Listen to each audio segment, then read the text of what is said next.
Hello friends, इस video में देखने वाले हैं Codeforces round 884 problem D row major. ठीक है, तो ये प्रॉब्लम इंटरेस्टिंग है और प्रॉब्लम समझने से पहले और वीडियो पूरा देखने से पहले अगर आप अभी तक चैनल को सब्सक्राइब नहीं किए हैं तो प्लीज सब्सक्राइब कर दीजिए। ठीक है, आप वैसे 1K होने वाला है, आप प्लीज अपना थोड़ा सा सपोर्ट दिखाइए और प्रॉब्लम समझते हैं। क्या है कि आपको एक एन दिया गया है, ठीक है, और एन आपको एक स्ट्रिंग एस बतानी है। इस एन के करस्पॉन्डिंग आपको एक स्ट्रिंग एस बतानी है।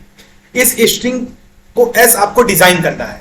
इस स्ट्रिंग एस में आपको मिनिमम डिस्टिंक्ट कैरेक्टर यूज करने हैं। ठीक है, पहला चीज तो मिनिमम डिस्टिंक्ट कैरेक्टर यूज करने हैं इस एस में। और ये जो एस है वो एक मैट्रिक्स बनाएगा। ये एन जो है ये मैट्रिक्स बनाएगा, ऑल पॉसिबल मैट्रिक्स। ठीक है, इस एन से जिसकी वैल्यू आर इंटू सी की वैल्यू एन हो। ठीक है, आर इंटू सी अगर एन है तो जितने भी आर और सी के कॉम्बिनेशन बनेंगे उतनी अलग अलग मैट्रिक्स सभी बनेंगे। और उन सभी मैट्रिक्स में ऑल मैट्रिक्स, उन सभी मैट्रिक्स में से कोई दो एडजेसेंट कैरेक्टर सेम नहीं होने चाहिए। मतलब एडजेसेंट कैरेक्टर सेम ना हो, इसलिए बोला गया है मिनिमम डिस्टिंक्ट कैरेक्टर कितने होंगे, क्योंकि एडजेसेंट कैरेक्टर सेम ना हो तो आपको कितने रिक्वायरमेंट है जो कि एडजेसेंट कैरेक्टर सेम ना हो। और किसमें? सभी मैट्रिक्स में। सभी कौन से मैट्रिक्स? आर इंटू सी जिसका एन है। ठीक है, तो ये चीज समझ में आ गया। और अभी हम इसको अच्छे से देखते हैं एग्जांपल के साथ। एक जैसे मान लीजिए n इक्वल टू 6 होता। ठीक है, अगर n की वैल्यू हम मान लीजिए यहां नहीं, यहां n की वैल्यू अगर मान लीजिए 6 होता तो 6 से कितनी पॉसिबल मैट्रिक्स बन सकती हैं? 1 क्रॉस 6 का बन सकता है, 2 क्रॉस 3 का बन सकता है, 3 क्रॉस 2 का बन सकता है। ठीक है, और कौन सा बन सकता है? और नहीं बन सकता। ठीक है, तो ये सारी मैट्रिक्स में से एडजेसेंट कैरेक्टर कैरेक्टर सेम ना हो। ठीक है, सेम ना हो तो मिनिमम कितने कैरेक्टर चाहिए वो बताना है आपको। ठीक है, और वो स्ट्रिंग एस भी डिजाइन करनी है आपको। ठीक है, ठीक है, तो मिनिमम डिस्टिंक्ट कैरेक्टर। ठीक है, क्या ये मिनिमम डिस्टिंक्ट कैरेक्टर आपके उस स्ट्रिंग एस के लिए फिक्स होगा? ठीक है, बिल्कुल फिक्स होगा। तो अब इस फिक्स को हम निकालते हैं कि वो मिनिमम डिस्टिंक्ट कैरेक्टर्स कितना चाहिए आपको, कितना चाहिए मिनिमम एटलीस्ट। ठीक है, तो ये कैसे निकालेंगे? यहीं से हो जाएगा ना problem solve. Minimum distinct character कितना लगेंगे उस स्ट्रिंग एस में, फिर उसके बाद हो सकता है आगे भी मैं डिजाइन करने क्यों मिनिमम हमें उतना चाहिए। ठीक है, उससे स्ट्रिंग वो बन जाएगी वाई। ठीक है, और पहले तो हम ये देख लेते हैं ये मिनिमम क्या है। ठीक है, मिनिमम कितने लगेंगे, तो मिनिमम बताओ कितने लगेंगे। मिनिमम इतने लगेंगे, minimum of n comma x. जो भी आपको मिनिमम चाहिए ना, वो मिनिमम जो चाहिए यहाँ पे y, वो minimum of n comma x है। और यहाँ पे x क्या है पता है? n तो आपको दिया गया है। x क्या है? n mod x not equal to 0। ठीक है, n mod x not equal to 0। और यहाँ पे जो ये x है वो मिनिमम इंटीजर है, मिनिमम पॉजिटिव इंटीजर। मतलब सबसे छोटी वैल्यू x, सबसे छोटा वैल्यू पॉजिटिव वैल्यू, सबसे छोटा जो कि n को डिवाइड नहीं कर रहा है। ठीक है, वही है आपका, उतने डिस्टिंक्ट कैरेक्टर आपको लगेंगे। कैसे? ठीक है, अब यही तो पूरा गेम है भाई, कैसे। ठीक है, अब इसको समझते हैं, एग्जांपल से समझेंगे। ठीक है, इसका कोई ऐसा नहीं है। ठीक है, एग्जांपल समझेंगे। जैसे n इक्वल टू 6 होता। ठीक है, n इक्वल टू 6 में क्या 1 इसको डिवाइड कर रहा है? ठीक कर रहा है तो नहीं होगा। 2 कर रहा है, 3 कर रहा है, ठीक है कर रहा है, तो मिनिमम डिस्टिंक्ट कैरेक्टर आप 3 से भी नहीं बना सकते स्ट्रिंग एस को। 4 कर रहा है, नहीं कर रहा है, तो मिनिमम आंसर कितना होगा?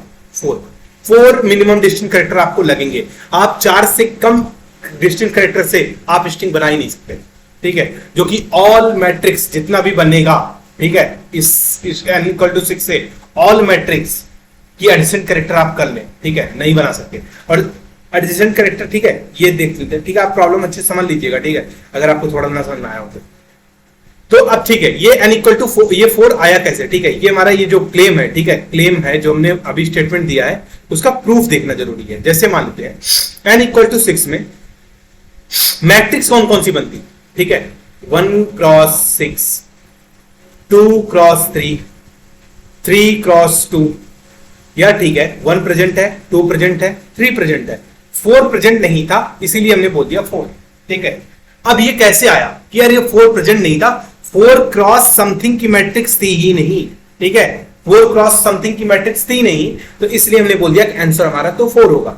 ठीक है, 1 क्रॉस समथिंग की थी, 2 क्रॉस समथिंग की थी, 3 क्रॉस समथिंग की थी, ये समथिंग है। ठीक है, ये समथिंग है, तो but 4 cross something equal to n नहीं होगा, इसलिए हमने बोल दिया ये 4 होगा आंसर हमारा। ठीक है, क्यों ऐसा देखते हैं। ठीक है, अगर हमारा 1 क्रॉस 6 की मैट्रिक्स होती, सॉरी, अगर ये 1 क्रॉस 6 की मैट्रिक्स होती,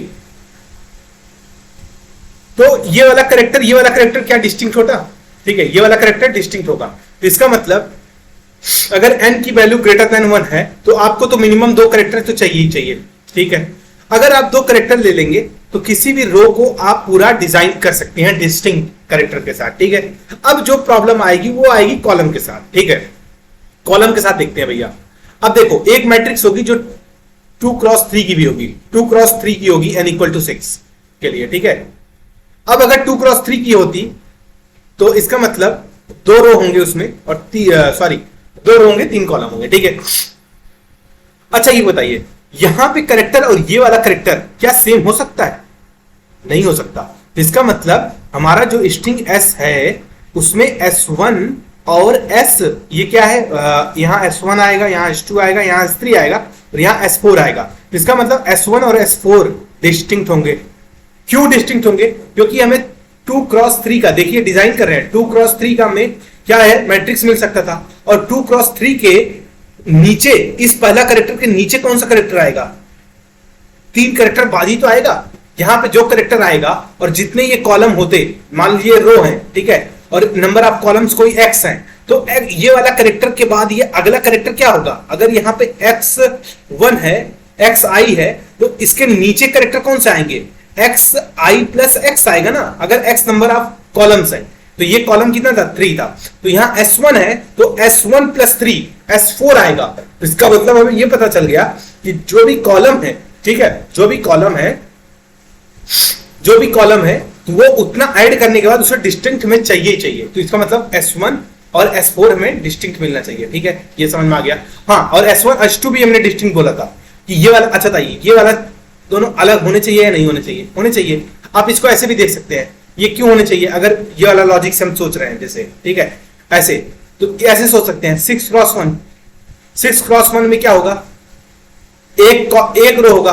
तो अगर एक रो है, ठीक है, एक कॉलम है, तो जो भी ये कॉलम होगा ना, कॉलम जो भी अलग अलग वो होंगे, कॉलम प्लस 1 और वो 1 वाला 1 और column plus 1, s of 1 and column s of number of columns plus 1, ये दोनों डिस्टिंक्ट होने चाहिए कि नहीं होने चाहिए? होने चाहिए। ठीक है, और नंबर ऑफ कॉलम्स कितने अलग अलग बनेंगे हम वही देख लेते हैं। ठीक है, तो यहां s1 है, ठीक है, ये नंबर ऑफ कॉलम्स है। ठीक है, तो यहां पे नंबर ऑफ कॉलम्स कितने हैं? 1 है। ठीक है, एन इक्वल टू, हमने नंबर ऑफ रो कितना ले लिया? 6 ले लिया, 6 क्रॉस 1, तो इसका मतलब 1 है। तो ये वाला 1 है, अगर ये वाला करेक्टर, तो ये वाला करेक्टर डिस्टिंक्ट होगा कि नहीं होगा? तो ये अगर s1 है तो ये s2 है स्ट्रिंग का, ठीक है, तो ये वाला करेक्टर डिस्टिंक्ट होगा। तो इसका मतलब पहला करेक्टर s1 और s2 भी डिस्टिंक्ट, और हमने देखा s4 भी डिस्टिंक्ट। ठीक है, तो और एक और बनेगी, ठीक है, 3 क्रॉस 2। 3 क्रॉस 2 में क्या होगा कि हमारा जो ये डिजाइन हो करेंगे हम, ठीक है, ये ऐसा हो गया डिजाइन। ठीक है, मैट्रिक्स हमारा यही हो गया। अब ये वाला करेक्टर क्या होगा? डिस्टिंक्ट होगा। यहां पर अगर a आपने ले लिया तो क्या आप यहां a ले सकते हैं? नहीं ले सकते। तो इसका मतलब s1 डिस्टिंक्ट होगा s2 के साथ। कौन सी मैट्रिक्स में? 6 क्रॉस 1 वाली मैट्रिक्स में। s1 डिस्टिंक्ट होगा s3 में। कौन सी वाली मैट्रिक्स में? 3 क्रॉस 2 में होनी चाहिए। ठीक है, तभी ये हमें क्या करना है? मैट्रिक्स को वो करना है, ठीक है, ताकि दो एडिशन करेक्टर सेम ना हो। तो यहाँ पे a, यहाँ पे b। ठीक है, s1 s4 ये डिस्टिंक्ट होना चाहिए। कौन सी मैट्रिक्स में? 2 क्रॉस 3 की मैट्रिक्स में, जहां नंबर ऑफ रो 3 थे। अगर s1 s4 अगर डिस्टिंक्ट है तो कौन सी मैट्रिक्स में? जहां पे कॉलम नंबर 4 - 1 3 में। ठीक है, जहां कॉलम नंबर 3 है। बट एक बार बताइए, अब आप कोई ऐसी मैट्रिक्स तो बन ही नहीं रही है यहाँ पे जो कि ऐसा हो। ठीक है, अगर यहां पे ऐसा कोई मैट्रिक्स है क्या? ठीक है, n इक्वल टू क्या है? 6 चाहिए। तो ऐसा है कोई कि 4 एक में 4 आ जाए और एक में ये आ जाए? ठीक है, ऐसा है ही नहीं। इसका मतलब n 6 को 4 डिवाइड कर नहीं सकता। तो अगर 4 डिवाइड नहीं कर सकता तो 4 रो के बाद, ठीक है, सॉरी 4 कॉलम के बाद अगला कॉलम यहां आएगा ही नहीं, ठीक है, ऐसा कोई मैट्रिक्स ही नहीं बनेगा। तो इसका मतलब ये वाला और ये वाला अलग होना चाहिए, मतलब S1 और S5 अलग, सॉरी सेम हो सकते हैं, ठीक है, क्योंकि S1 और S5 सेम इसलिए हो सकते हैं क्योंकि जब आप यहाँ पे 4 कैरेक्टर से आप लिख दिए, मान लीजिए 4 कैरेक्टर, तो यहां पे अगर आप 2 कैरेक्टर लिखेंगे, ठीक है, तो ये मैट्रिक्स बन ही नहीं रही है, ठीक है, जो भी आप वो है रिक्वायर, मतलब जो भी लेफ्ट आप बचे थे n की वैल्यू वो आपने यहां रख दिया, तो ये मैट्रिक्स ही नहीं बन रही है। अगर मैट्रिक्स ही नहीं बन पा रही, इसका मतलब मैट्रिक्स डिजाइन नहीं हो सकती। मैट्रिक्स जब डिजाइन ही नहीं हो सकती तो आप ये वाला कैरेक्टर सेम रख सकते हैं। अब यहीं से गेम शुरू हो जाएगा, ठीक है। तो पहला हमें कैरेक्टर मिल गया, जाओ वहां पे मैट्रिक्स, मान लीजिए यहाँ पे ए रखेंगे, यहाँ पे बी, यहाँ पे सी, यहाँ पे डी, यहाँ पे रिक्वायरमेंट थी, ठीक है। अगर यहाँ पे कहीं भी सेम कर दिए, मान लीजिए यहाँ पे ए कर दिए, तो ए करते ही तो जब ये वाली आप वो मैट्रिक्स बनाएंगे, ये वाली जब इसके नीचे आएगी तो यहां पे देखिए ए है, तो ए सेम हो जाएगा। अगर आप सोचेंगे यहां पे ए बनाने के लिए, तो आप ये वाली जब मैट्रिक्स बनाएंगे, ये वाली देखिए, ये वाली 3, और आपने यहां सोचा ए बनाने के लिए ये वाला, तो यहां ए और यहां ए सेम हो जाएगा, ठीक है। तो आप ये समझ में आ गया होगा आपको कि 4 कैरेक्टर तो डिस्टिंक्ट चाहिए ही चाहिए, ठीक है। तो यहाँ ए, यहाँ पे बी, यहाँ पे सी, यहाँ पे डी, बट ये 2 कैरेक्टर बाकी हैं। अब एक बार बताइए, ये वाला कैरेक्टर ये इसके नीचे कभी नहीं आएगा, ये हमने देख लिया है, क्योंकि वो नंबर ऑफ कॉलम और रो डिवाइड ही नहीं हो रहे हैं एक दूसरे से, ठीक है। तो अगर ये वाली चीज डिवाइड नहीं कर पा रही है एन को, ठीक है, ये वाला इसके नीचे कब आएगा, आप खुद सोचिए। ये वाला इसके नीचे, ये वाला कैरेक्टर इसके नीचे तब आएगा जब ये वाली वैल्यू एन को डिवाइड कर दे, और ये वाली वैल्यू n को डिवाइड ही नहीं कर पा रही है। 6 को क्या 4 डिवाइड कर पा रहा है, नहीं कर पा रहा है। तो इसका मतलब ये वाला चीज क्या यहां पे आएगा, ये वाला उठ के कभी यहां नहीं आएगा। तो इसका मतलब यहां अगर कैरेक्टर ए यहां यूज हुआ है तो यहां कैरेक्टर ए यूज हो सकता है, ठीक है, हो सकता है, ठीक है, चलिए कोई दिक्कत नहीं। तो हमने यूज कर लिया। अब आगे का क्या, यहां आगे कैरेक्टर और है, आगे का ये होगा कि जब ये वाला बंदा इसके सामने यहां नहीं आ सकता, तो क्या ये वाला यहां आ सकता है, नहीं आ सकता। ये वाला चीज कभी यहां नहीं आ सकता, आपने बोल दिया, तो इसलिए आपने ए यूज कर लिया, ठीक है। जब ये आएगा ही नहीं कभी यहां, तो आपने ए यूज कर लिया। और क्यों नहीं आएगा, हमने देख लिया कि ये वाला चीज, ये n = 4, यहां पे 4 है ना, ये वाला, अगर ये लेंथ n को डिवाइड ही नहीं कर पा रही है, ये वाली प्रीवियस लेंथ जो भी है डिवाइड ही नहीं कर पा रही है, तो इसका मतलब ये वाला चीज के नीचे नहीं आएगा। अगर ये डिवाइड कर देती तो हाँ यहां पे ये नीचे आ जाता, बट ये डिवाइड नहीं कर रहा है, तो ये वाला चीज यहां पे हम सेम कर सकते हैं। तो अगर ये चीज इसके नीचे नहीं आएगा तो ये चीज इसके भी नीचे नहीं आएगा कभी, तो ये चीज हम यहां यूज कर लेंगे। तो समझ गए। तो अब ये वाला कैरेक्टर यहां यूज कर लेंगे, ये वाला कैरेक्टर जो भी बाकी होगा यहां यूज कर लेते, ठीक है। तो इस तरह से आप यूज कर लेंगे। तो इसका मतलब स्टार्टिंग के जितने भी डिस्टिंक्ट हैं, ठीक है, जो डिवाइड कर पा रहे हैं वो वाले सारे डिस्टिंक्ट हो जाएंगे। फिर उसके बाद ये वाले चीज रिपीट करेंगे, ये वाला यहाँ पे, ये वाला कैरेक्टर यहाँ पे, जो भी होगा इस तरह से पूरी स्ट्रिंग आप बना सकते हैं, ठीक है। तो बस कॉन्टेस्ट में थोड़ा सा, ठीक है, कॉन्टेस्ट के टाइम पे थोड़ा सा हमने वो कर दिया है, बट आप कोड कर सकते हैं खुद से। आप क्या कर सकते हैं, फॉर लूप लगाइए, ठीक है, i = 1 से लेके 6 तक, और फिर उसके बाद ये देखिए, ठीक है, 1 से लेके, कॉन्टेस्ट में थोड़ा हमने लेंदी कर दिया है, ठीक है, कोड को, बट आप 1 से लेके 6 तक आप जाइए, सॉरी 6 तक नहीं भाई साहब, n तक, ठीक है। और आप वो देखिए वो पहला नंबर i कौन सा है, जो कि n mod i ≠ 0 है, ठीक है। तो वो आप वो i मिल जाएगा, वो स्ट्रिंग आप क्या बना देंगे, स्ट्रिंग s जो है, आप पहले आप वो डिजाइन कर लीजिए a b c d, ठीक है, वो डिस्टिंक्ट आप सारा बना लीजिए। फिर उसके बाद जो भी n बाकी होगा, जो भी इस स्ट्रिंग से n से छोटा होगा, वो कैरेक्टर सेम रिपीट कर दीजिएगा, ठीक है, और रिपीट करते भी जाइएगा आप, ठीक है, जितने भी n होंगे, ठीक है, आप रिपीट करते जाइएगा n तक, ठीक है। तो मैं आपको कोड इसका शॉर्टकट, इसका कोड फिर से कोड करके आपको कमेंट में डाल दूंगा, ठीक है। तो आई होप आपको वीडियो पसंद आई है। वीडियो पसंद आई तो प्लीज चैनल को लाइक करिए, सब्सक्राइब करिए, ठीक है। मिलते हैं नेक्स्ट वीडियो में, नेक्स्ट कॉन्टेस्ट में। Thank you.